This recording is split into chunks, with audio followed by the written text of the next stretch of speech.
And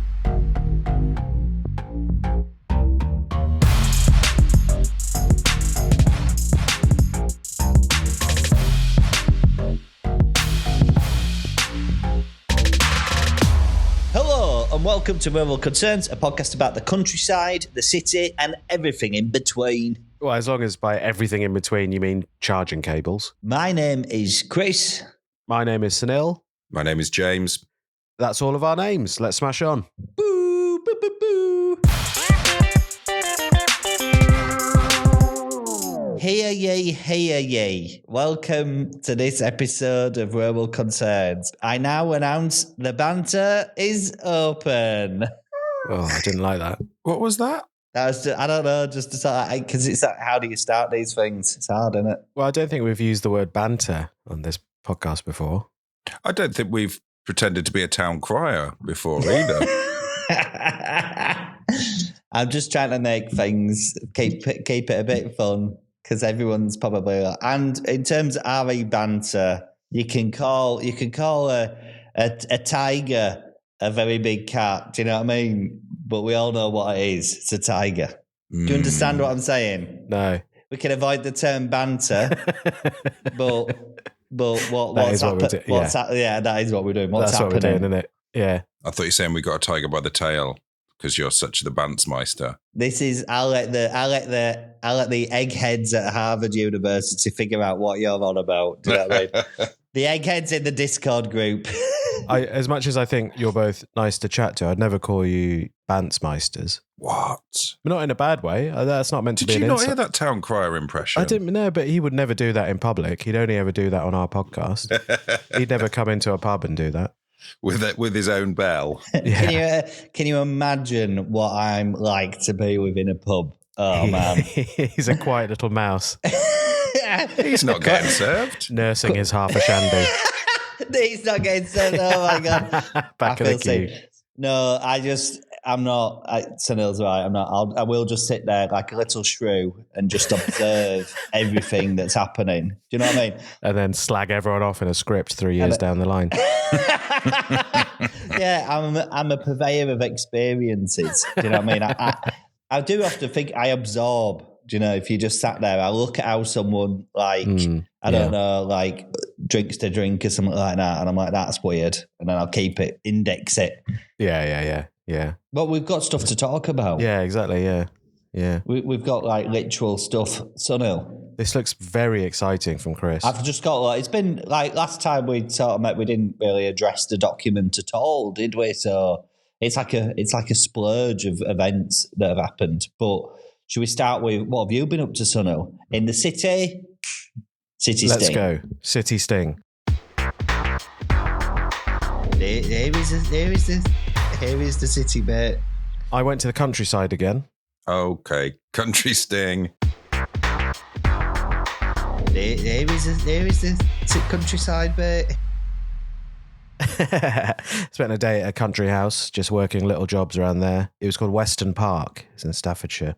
I think, from what I remember, that's where they signed an amendment to the Good Friday Agreement.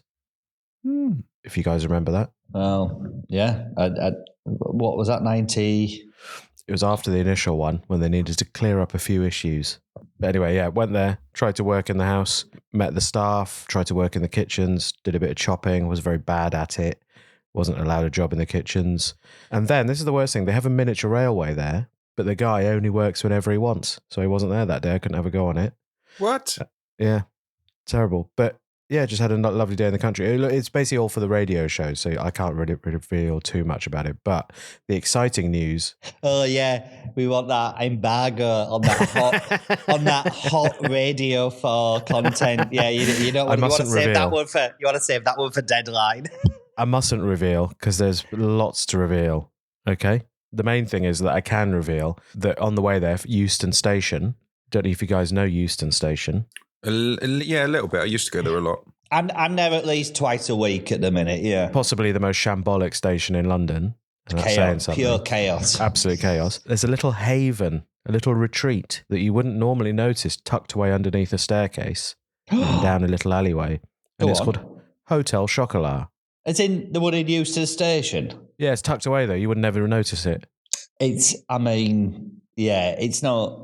That's not like a sort of hidden London type grade And thing. that's a secret London tip from me. It's the Hotel Chocolat in Euston Station because, and here we go, the lack of coffee options in the area. You got Pret, you got Leon, disgusting, absolutely disgusting coffee. I like a Pret. What, coffee? Yeah. Are you mad? Are you mad? But I don't drink coffee to enjoy it. I drink it like administering medication. Do you know what I mean? Like I drink. Yeah, but you still don't want it burnt, which is how it comes out of Pret. No, but it comes out. You taste it. It tastes of fags, and you're like, yeah, you know what? This will do. Just like. All right. Well, next time. Yeah. Pop yourself around to secret London Hotel Chocolat. It's just underneath the staircase. It'd be hard to find. It's been between the WH Smith and the platforms. You're going to struggle. You're going to struggle to find it. But look, it'll be there. Walk into there. They do coffee in there. And here's the thing. They do a lovely mocha, right? I didn't go for it, but my producer Ben Sutton did. They said, do you want cream on top? He went, yeah, why not? It's not just cream, boys. It's chocolate cream. Oh, my days. It's like ganache on top of your mocha. Oof. It's thick, chalky ganache on top of your... Yeah. Anyway, so we got the train after that. He couldn't shut up for 2 hours. It absolutely did a number on him. In a good way. Yeah, just a sugar high. That sounds good. And now that you're saying this, of course, like how busy and chaotic Euston Station is, you're totally right. Of course, the Hotel Chocolat does have this secret coffee function. Yeah. That is largely just you can walk up, get your coffee immediately. No queue at all. Yeah, I often amazing. go in there if I've been away for a few days. They do these little, like little trays of tiny chocolates. They do them, and I normally get me and Nicola. They do a little deal like 2 for 10 quid or something.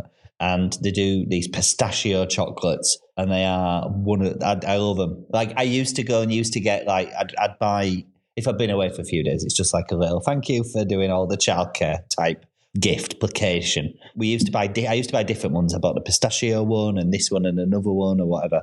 But now I just ensued the rest and pure pistachio because they're just the nicest one. Oh, you can choose just a pure pistachio? Yeah. They do little trays of like 6 chocolates that are all a flavour. So I think you buy 3 for 12 quid. Well, I was in there. I don't know if you guys, do you do advent calendars? Yeah, big time. For children, yeah. Yeah, I mean, yeah, just for the kids. All right, let's not talk about it then. Yeah, I didn't mean that. You have to think though, mate, I'm an adult man. Sunil lives in an infantilized state that most people in London live in, like the adult children of London. What are you on about? You play World of Warcraft on your PC. You play card games. I don't play World of Warcraft. Also, these card games, you need a degree to understand the rules, which is why I actually haven't played any of them because I can't get my head around the rules. You're going to an interactive War of the Worlds experience later today. Do you know about that? I got told about it. Don't worry, I got my info. I know about your movements day to day. Whenever you're in London, I know what you're up to. Yeah, it's not limit. He's going to London today. Listen, this is a private... I get a signal every time he's arriving in the city. Yeah, you just... If I'm wearing shorts, you just follow the crowds, don't you? Yeah, I'm going to London for a couple of days, mainly because it is radio show crunch time. And we need to tighten it up. I must say, James, behind the scenes, Chris is really getting in the way of my radio production. Oh, really? What? I don't think that's happening at all. Constantly calling the producer, ruining my producer's time together with his wittering. Incessant. He's got a flip phone. Has he? A razor? Is it a razor? Yeah. No, it's a cat, as in Caterpillar. Do you remember Caterpillar? Not remember them. They make diggers.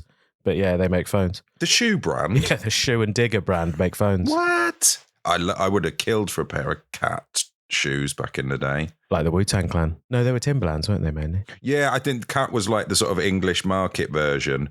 I think it's one of those ones where, outside of, in America, in a different country, it has a totally different brand perception. Like from what I understand, like Dickies, like which is skater related stuff over here, but in America it's just something that like builders wear and stuff. Got a little coffee coming in. Have you? From Nicola. How's your hand, Nicola? Lovely. Oh, that's a thumbs up. Very nice, that. That's a thumbs up. That's a good thumbs up. That's brand brand new skin. Brand new, yeah, no fingerprints, which means if anyone crosses me, she'll come at them in the night. What was I saying? Yeah, Carhartt. Carhartt. In the UK, a luxury brand for dads who've hit 40. Yeah? I assume that we're all in Carhartt. I don't really wear Carhartt. Like, because it's an old person's cool brand. No, I just. So are you wearing what the kids are wearing? Like I just crop tops. My problem with Carhartt is that the American brand Carhartt is built is like sort of almost indestructible workwear, which you can just wear anyway. But they licensed it to a European company called Carhartt Work in Progress, which is a separate company, and they make lower quality but more fashionable cuts of the original stuff. More fashionable but less hard wearing, perhaps we should say, in case Carhartt Work in Progress decide to sponsor us. You reckon they will? We're our market. We're their market, aren't we? The only brand we've got left is Anchor. They're the only ones that we talk about in revered holy. We talk about their products as if they are holy relics. Anchor butter. No, the guys that they do my brilliant portable charger. They do my. Oh yes, I want a multi-tool charging end thing. Sunil. What were you texting me about this morning, Chris? I want I want a little thing that has got all the little cables converters on. What's up, James? I've just zoomed out to. I'm remembering that we're recording a podcast here. Yeah, this is what it's about. It's what people want, apparently.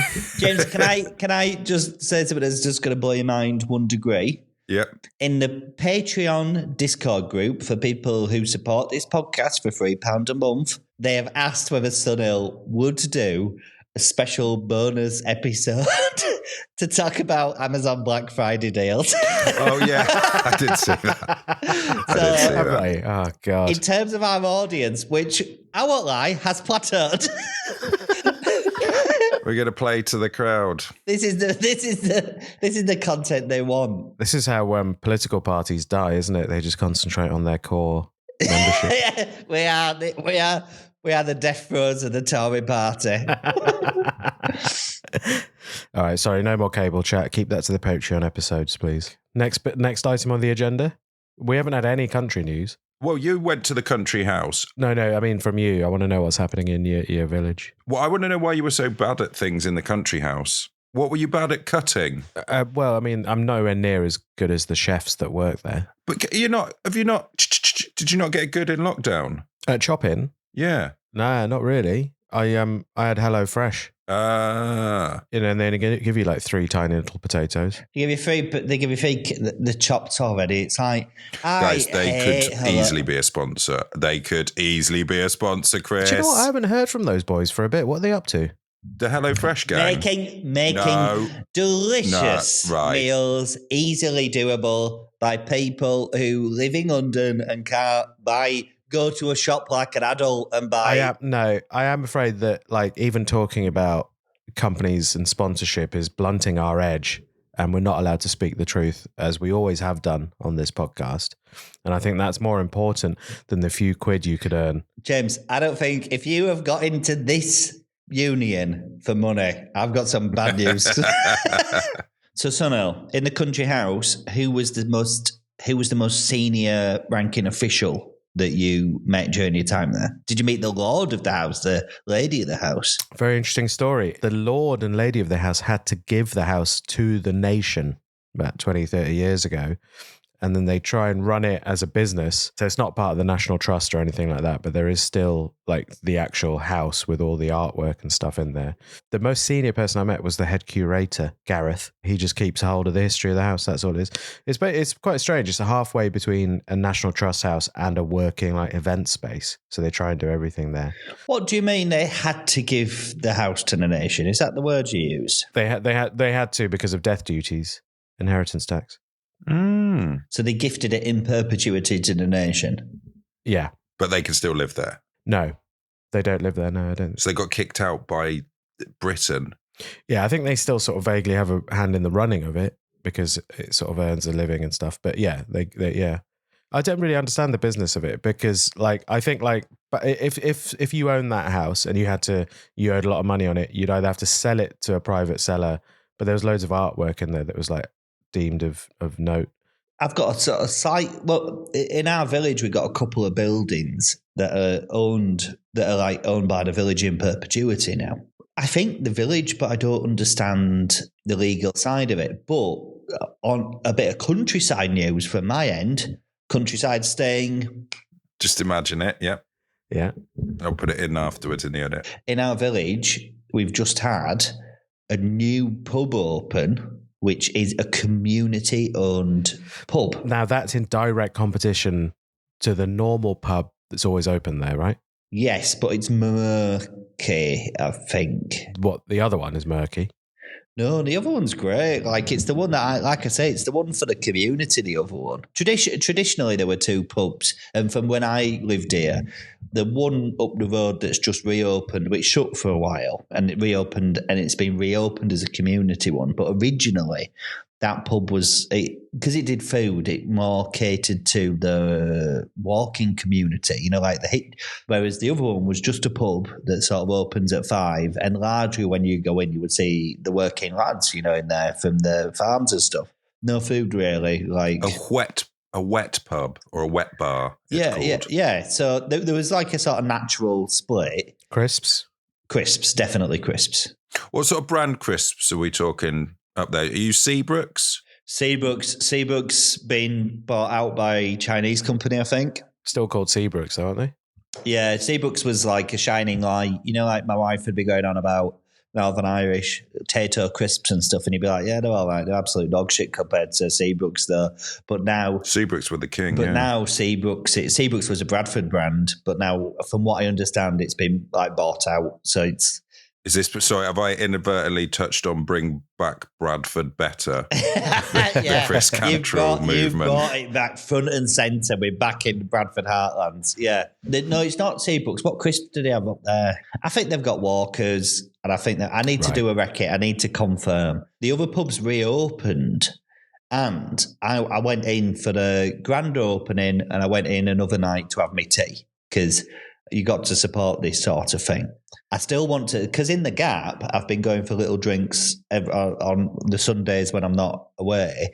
In the other pub, I'm still trying to. I'm not saying goodbye to one over the other. Do you know what I mean? I want to facilitate both, and overall, it's a very good thing for the village. But I found it very interesting being in the newly reopened community pub, because there was a load of people in there that I've never seen before, and you're like, who are these people and where have they come from? And there was a really interesting, there's some, as in there's like different bits of it, like maybe there's some people that don't drink in the other pub. Anyway, so I've suddenly expanded the cast of people that I thought made up this village, which is great. Every last 2 times I've been in, there's been some lads that look like, I don't know, they look like Sopranos goons to me. Do you know, like they're coming in wearing tracksuits, and one of them burps quite loudly. Like the Sopranos. Like the Sopranos, do you know? And I just that was one of the key things, wasn't it? So I just think, I think we won't have words, but I think, it's very interesting. And the most interesting thing that happened on the pub reopened, we went in on Halloween night, because they did. We did a little loop of the village for the boy to do trick-or-treating, and then we went into the pub where some guy, apparently the Grim Reaper, was coming to tell stories. Sort of like a Father Christmas vibe, but it's death personified. It was weird. It didn't entirely work, but you don't begrudge somebody giving their time up and doing something for the kids, especially if they're holding a scythe. Especially if they held it aside. But it was a guy came out like a bit of a sort of goth funeral undertaker. And basically what he did was tell some stories about the village. Now, from what I understand, I don't think this guy's done it before, and he's volunteered his time. So it was brilliant. And also it's the first one, so the next one will be even better. But he was telling these stories. He told some ghost stories. But then he sort of ended. The guy is legit a ghost hunter, and he veered out of the stories and into, I don't know how to describe it really, but like an impassioned warning to the children of how not to conduct a Ouija board. How not to? As in, like, how to do it safely? As in, like, these... I can't remember all of the facts, but it was like, never do it in a graveyard. Oh, my God. Never, whenever you're done with it, always say goodbye. Yeah. No, sorry, carry on. Why do you have to say goodbye? Because if it's a malevolent spirit and you're not polite, they'll exact... They might not respond kindly to that. Demons are really into, like, manners, aren't they? Yeah. I think they're just grumpy, though, aren't they? Because they're demons, or... Because they're demons, and maybe they were grumpy before they died, and grumpy people will take... I think demons are not people. Demons are like the devil's minions kind of thing, like you'd see in your Hieronymus Bosch's. Angels who've been tempted by Simpsons porn. Do you know like this sort of thing? Yeah. Okay. That's your autobiography, isn't it, Chris? Chris Cantrell, the angel who was tempted by Simpsons porn. I think I said Timpson's porn there, which is another brand we can't use. Yeah, that exists as well. Yeah, I want this key cut and the rest. What does that mean? I don't know. It's horrible though, isn't it?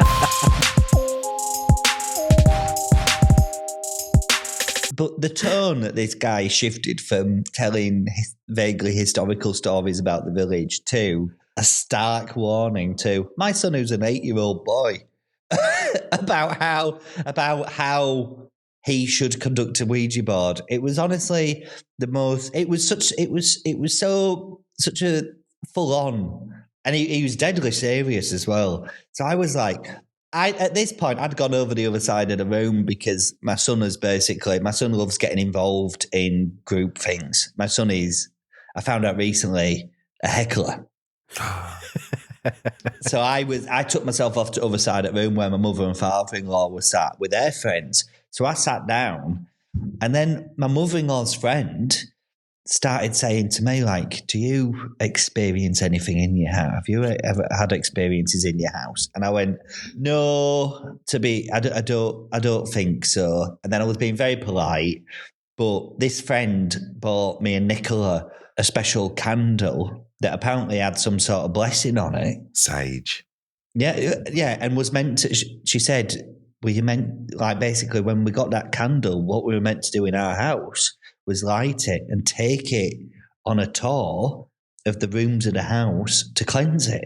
And I said to my mother-in-law after, I was like, Jen, I think we just burnt it like a candle. We didn't take it on a tour. We just put it, so from what we could tell, our front room is very, very free of ghosts. I'm surprised it didn't make you pass out. What do you mean? Because you're a malevolent spirit. Oh, right, yeah. I get it. It's at the very least a trickster. Yeah. At the very least. Yeah. I've started watching a TV show called Marianne about it's a scary French TV show where it's got a witch that inhabits the bodies of people. And the only thing that she can't lie about is her name. You know, she's a trickster. She can change the subject, she can distract you, but if you ask her name, she has to tell you it. And it's scary. What's this on? Netflix. Is it in French? Yeah, it's in French, unfortunately. I'm saying it's just like, I used to just not care about subtitles, but my capacity for reading has just dropped off a cliff. Are you not of the generation where you have to have subtitles on all the time now? No, but my son is. My son's just like getting very comfortable with having subtitles on. So we have them on a bit more than we used to do. And as someone who kind of believes that I'm going partially deaf, it's like I'm sort of getting into the vibe of it, but I don't want to yield to it just yet. I have them on for everything as well, but yeah. I'm reading at the minute. I don't know, just it takes me a long time. And I read lots. I read thousands of words every day. But most of it is like just fucking gibberish talking to you two in the WhatsApp group. You know, it's just like nonsense. But I've sat down to read The Trial by Franz Kafka, and I've been reading it for about 3 months. Looked down the other day, page 39. You know what I mean? Like it's. Where are you reading it? What time of day? I'm reading it in bed. Before you nod off? It puts me to sleep, and sometimes even finding where I was on the page the previous night, I'm asleep in that. But what I'm not reading during. I'm not one of these London comedians that like you sit in Soho Theatre reading books. You just read in Franz Kafka for fun. Yeah, you can't. This is the problem. I'm struggling to read as well. The only thing I've really the thing is you've got to start reading books that you actually enjoy. You've got to start reading all of the Sharp novels. Anything by Bernard Cornwell, Ken Follett, that's your bag. Yeah, but I've come off of a couple of books I really enjoyed, but there is a thing in my head to like read a classic, read something from a different point of view.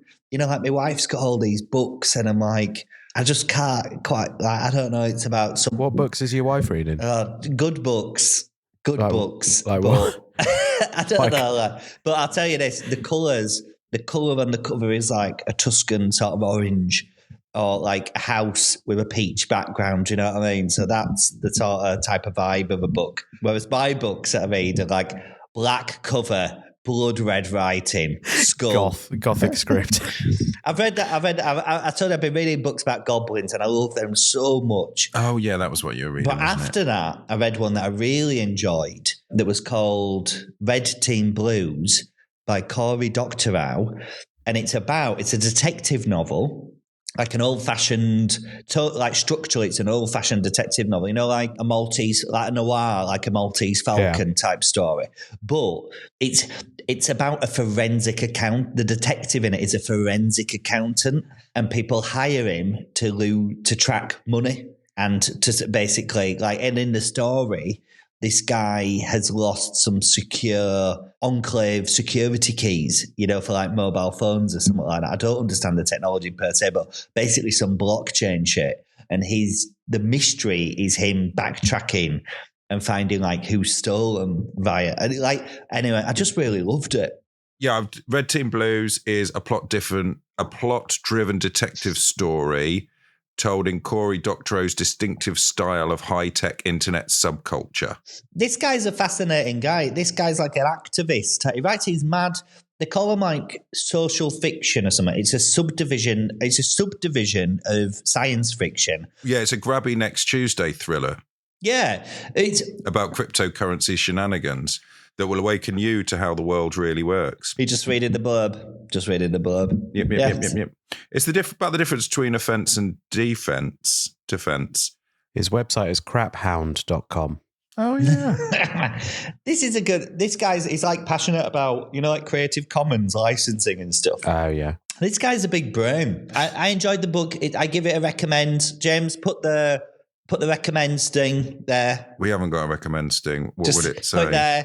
Put it, and it's like, this is an official recommendation. Add that to the list with Hotel Chocolat on it. Yeah. Put that. This is an official recommendation. And take off the Swiss chocolate nutty clouds. I've just got to say, before we do the letter, there's a lot of swearing nowadays, Chris, when it comes to admin. It seems like you're getting a bit annoyed at the admin. No, I love the admin. You've put in brackets here, Sunil reads the fucking letters. But last recording, there was lots of like picking holes in the script, like as in it says we all read the script, and it's and you're like, fuck off, just read it. So it was that energy being carried over. Do we have any letters? Yes, we have this letter from Roger. The subject is lads, dads, and sanitary pads. Hello, Roger. What is this? This is like Blue Peter. Yeah, it is. Through a Kafkaesque lens. Yeah, because sometimes this podcast does feel like never-ending fucking bureaucracy where it's designed to punish one man. The system is designed to punish one man who's a nice man. It does feel like one of us has turned into an insect.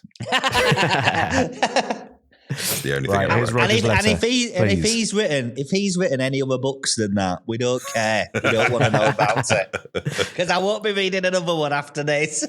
Right. Let me clear my throat for Roger's letter. All right, team. My name's Roger, and I'm a very big fan of the pod and of your other individual works.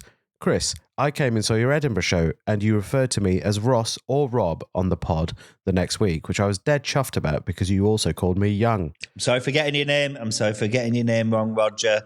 But you did look, you look like a kid to me, which is not a kid, but here's a promising young man. Right. I wanted to email in as an urban living listener who works in the country. I'm a forest manager who lives in Glasgow, so I have to travel out of the city for work. I grew up on the outskirts of Leeds, so now live in a more urban area than I did as a kid. As such, I was wondering, what does this make me? Am I a rural listener or a city mouse listener? I spend most of my working week roaming through my forests, managing replanting and harvesting across 14 forests over southern Scotland, but spend my evenings and weekends in the dead urban environment of Glasgow City. Keen to hear your thoughts and wanted to reiterate that I bloody love your podcast. You three are brilliant and giddy Chris always makes me laugh. Cheers, Rog. P.S. I travel around Cumbria for work and I'm in Northumberland next week for a few days of leave with my wife and my dog. And I'm sorely tempted to try and work out Chris's village from the shag loads of info he's given away on the pod, but don't want to be a dead creepy prick, so we'll probably just go to the beach instead. PPS, sorry about the title. I've had a whole beer and very little tea and didn't know what to call this. Sorry. Thank you very much, Roger. Thank you, Roger. Thanks, Roger. This is an interesting one. First off, the first point I'm going to zone in on, like a laser-targeted missile. I grew up on the outskirts of Leeds. Yeah. So, Roger, please, could you give us in a follow-up email your BD postcode? You grew up in Bradford, lad. Bradford is the outskirts of Leeds. Shocker. No. Leeds is the outskirts of Bradford. Bradford's one of the biggest cities in the UK. Bring back Bradford better. Yeah, but Leeds has got a Harvey Nichols. Yeah, it's also got... Why hasn't Bradford got one? Because Leeds has stolen all of Bradford's glory. Yeah. Okay. Anyway, sorry, Rog.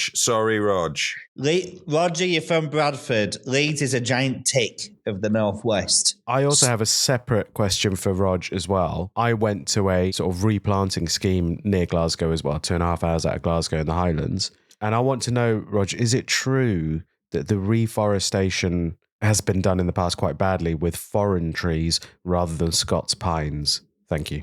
Oof. Big questions. Yeah, we were talking to a conservationist there, and they said that people get paid money to replant trees on their land in Scotland, but it's often done these very, very fast-growing trees which aren't native to Scotland, and the Scots pines, which are, I think, smaller pines, take a bit longer to grow, and people don't really tend to use them as much. I mean, it's a bold gambit because he could be one of the non-Scots pine planters, but he deserves a right of reply. He does, yeah. So, Rog, cheers. Or just knock on Chris's house because it sounds like you know where he lives. I mean, I've not made it hard, really. There's not many houses with witches' brooms on top of them. It's also, Roger, near-ish me, there's this like a military base that is surrounded by forestry land, which is lots of these trees, and it's a very interesting bit of the country. There was a Radio 4 show about the quietest place in the UK, and the guy didn't reveal the place, but I believe it to be around this area. But also what I find interesting about this forestry grown area, they grow the trees in lines. Do you know, like in the natural world, they've got these lines of trees and they basically blow over very easily because they're not like, there's no natural security of them like locking together. Higgledy-piggledy. And lovely root networks and more diverse stuff in the land. So, Rog, what I just said, could you make that into a question and answer it? So, I mean, if it turns out Rog is really proud of how lined up he plants his Norwegian firs, we're in big trouble. I believe him to be, as I am, because Roger's set up, aside from like working in the countryside, there's like several key areas of overlap with my experience. You know, I grew up on the outskirts of Bradford. I grew up in Bradford too. You grew up in Leeds? I grew up in Bradford. I live in the countryside, but I believe no matter how long I'm here, I believe that even though my body and like nervous system is reprogramming to a quieter, greener way of life, I believe that when I die on my deathbed, you cut me and I'll bleed tarmac. Do you know what I mean? Yeah. And the city. You have been reading Cory Doctorow, haven't you? Yeah. Do you know what I mean? I enjoy. Yeah. It was a good book. So, But I do think Roger is a city man. I do think it matters where you lay your head at night. Yeah. and Glasgow's like, for what a bit, like, do you know what I mean? Glasgow's wicked. Glasgow is the Berlin of the UK. Can I say that with absolutely no? I don't want to have to explain myself. I get it. Do you know what I mean? It's cool. Glasgow's cool. Edinburgh's the most beautiful. And it's very cheap. Is that what you're saying? No, I'm not saying that. Is Berlin cheap? I doubt it. Yeah, it is. It's remarkably cheap. Is it? It's the cheapest like major city in Germany, yeah. No, but it like Edinburgh is beautiful. I think Edinburgh is a strong contender for the most beautiful city in the UK. It's magical, but Glasgow's very cool. Problem with Edinburgh is full top to bottom with posh London cunts. Glasgow, wicked. But he is a city mouse, but you've got an influx of countryside into your life, and it's this juxtaposition that I do believe means that there is an inflection point of happiness somewhere in that. So you're saying Roger's happy now? I'm saying that Roger, I don't know what Roger's got going on. He might have a feud going on with council. Yeah. He might have been caught fly tipping. I don't know anything about his life.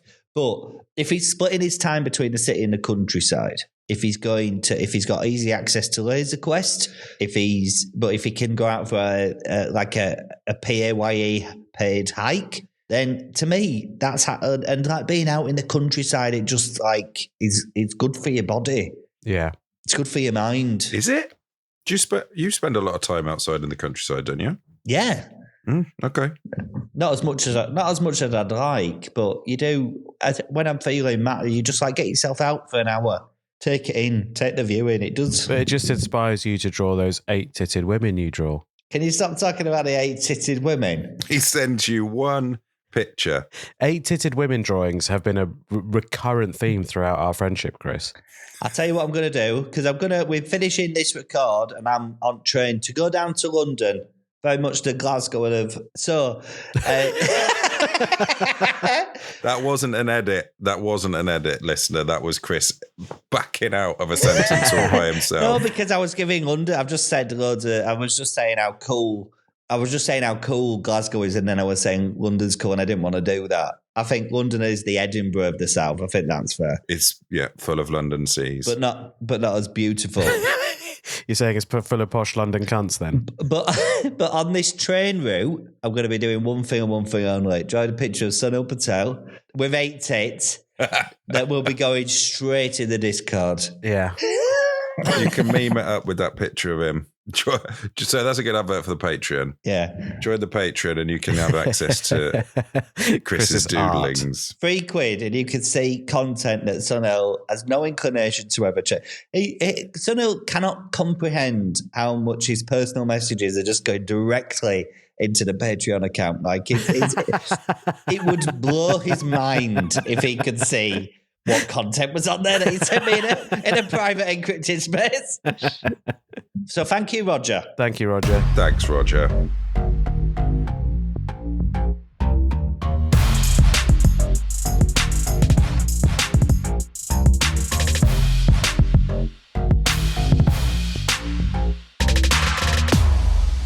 Thank you for listening to Rural Concerns. Just a reminder that we're doing our first ever live show on Saturday the 1st of February at the Bill Murray in London. That's 2025, and grab your tickets now because they're selling very fast. And we've already started work on what will be a special element to the recording, which I don't want to say too much about, but I was leaving voice note messages for James the other day. And if I said to you guys the Feast of 1,000 Sorrows, I mean, that's just James has done that thing where I can't see whether he's got a blue tick anymore, you know, so he don't want to be seen to be seeing it, you know?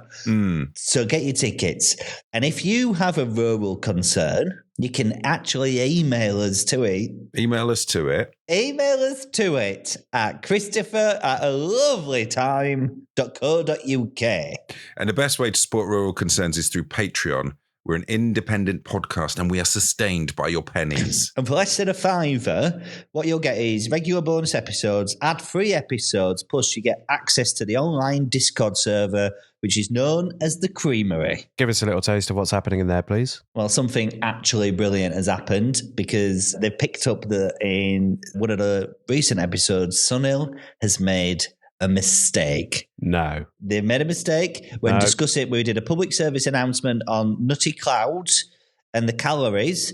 And Mike in the Discord community has said, I think Sunil mixed up joules and kcal numbers. You should be able to eat 4 bags of nutty clouds to get your daily recommended calories. This is great news for lovers of Marks and Spencer's almond-flavoured nutty clouds. I've actually got a bag here, and Mike, you've changed my life. You're absolutely right. I was wrong. 147 calories per fifth of the bag. So yeah, you can have as many as you want. You took that on the chin. I didn't think that would happen. If I'm wrong, I'm happy it's worked out well for me.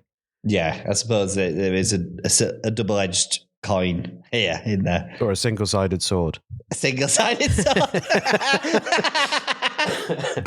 Right. So please support us now by heading to patreon.com/rural concerns. And you could also leave us a 5-star review on Spotify and Apple Podcasts. And it has to be 5 stars. It has to be. But Chris, what will happen if they try and give us a 4-star rating? A Margaret Thatcher fleshlight will automatically be dispatched to your workplace. Probably best put 5 stars then. I wish there was another way. Rural Concerns was edited by Joseph, 4chan and a bunch of fannies Burrows. Our music is by Sam O'Leary and our artwork is by Poppy Hillstead. Rural Concerns was produced by Egg Mountain for a Lovely Time Productions. You can cut those out if you want, Joe. And as a reward for listening to the end, here's a very brief inspirational quote from Robert Greene's 48 Laws of Power. When you show yourself to the world and display your talents, you naturally stir all kinds of resentment, envy, and other manifestations of insecurity. You cannot spend your life worrying about the petty feelings of others. Ooh. Yeah. Yeah, I think that's a good one. Yeah, it's nice, isn't it, that one? Yeah. It's not as bleak as the others. Yeah, a bit more hope into it. Just like, do you. You do you. It could be summarised as, yeah. Yeah, you do you, and we support you. No, we don't. We have petty insecurities. Do we? No, but that's what it's saying. Oh. Like Chris with that guy in the pub. I'm a 7th level sort of Buddhist type mindset. Do you know what I mean? I've totally foregone human inadequacies of the human spirit. All right then.